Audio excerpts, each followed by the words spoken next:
Hello बच्चों, let us read the question. Statement 1. If the rectangular component of force are 8 Newton and 6 Newton, then the magnitude of the force is 10 Newton. एक statement है जिसमें कहा गया है कि जो रेक्टेंगुलर कंपोनेंट है फोर्स के वो 8 और 6 न्यूटन है, तो मैग्नीट्यूड उनका जो होगा 10 न्यूटन होगा. So let us check whether it is correct or not. ठीक है, तो देखेंगे की कॉन्सेप्ट में. ठीक है, हमें क्योंकि रेक्टेंगुलर कंपोनेंट दिया है तो हम लिख सकते हैं कि अगर दो फोर्सेस F1 एंड F2 हैं और उनका रिजल्टेंट फोर्स को वेक्टर F से शो किया जाए, है ना, उसका मॉड. ठीक है, तो हम कहेंगे उसका मॉड कैसे निकाला जाएगा, Fx square plus Fy square, force का x में कंपोनेंट और फोर्स का y में डायरेक्शन में कंपोनेंट. ठीक है, तो चलिए देखते हैं वेदर इट इज देयर और नॉट. तो देखिए, एक हमने x डायरेक्शन और एक y डायरेक्शन के अलावा दो फोर्सेस सपोज कर लिया Fx एंड Fy. ठीक है, रेक्टेंगुलर कंपोनेंट है, मतलब ये एक दूसरे के परपेंडिकुलर है.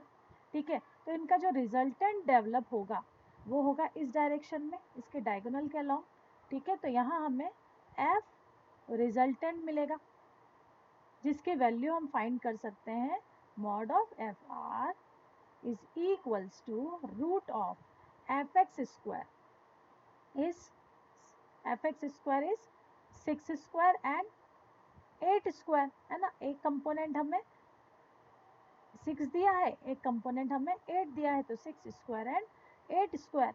ठीक है, आप यहाँ चाहें तो लिख सकते हैं, है ना, that mod of Fx is equals to 8 newton and mod of Fy is equals to 6 newton. ठीक है, तो चलिए यहाँ लिख लेते हैं 6 square plus 8 square, that will be 36 plus 64, that is 100, है ना. Root of 100 is equals to 10. So what we have find कि जो रिजल्टेंट है, magnitude of resultant force is 10 newton. This is correct option. ठीक है, तो हमारा आंसर 10 न्यूटन आया है, तो हम कह सकते हैं yes this statement is true. ठीक है, चलिए स्टेटमेंट 2 की बात करें कि if mod of A and mod of B is equals to 1, then mod of A cross B whole square plus mod of A dot B whole square is 1. ठीक है, ये कंडीशन हमें दी है और हमें ये चेक करनी है.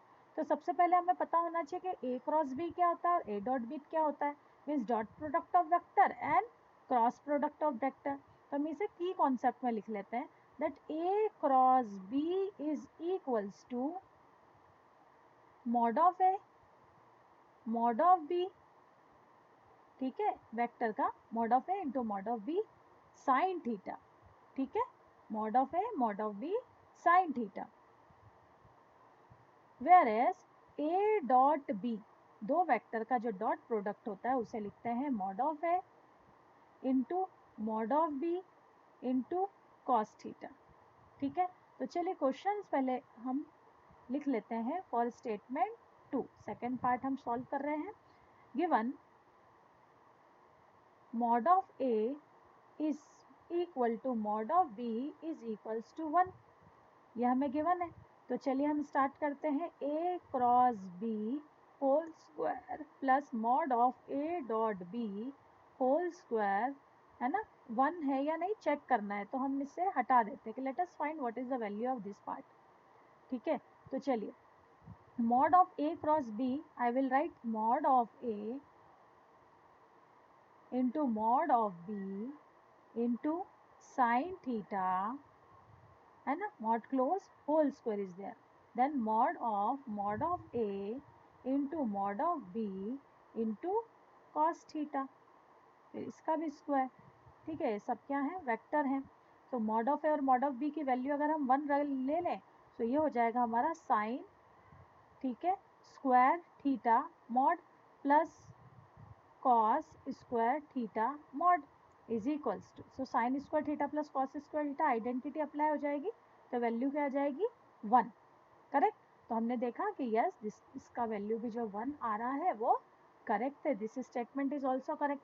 But whether there is a relation between these two statement, So we can find no, there is no such relation. ये individual statement है जो कि correct है, और this is also individual statement which is correct. So what are the correct option? Statement 1 is true, statement 2 is true, but 2 is not the correct explanation of statement 1. Option A is the correct option. I hope it is clear to you, student. Thank you.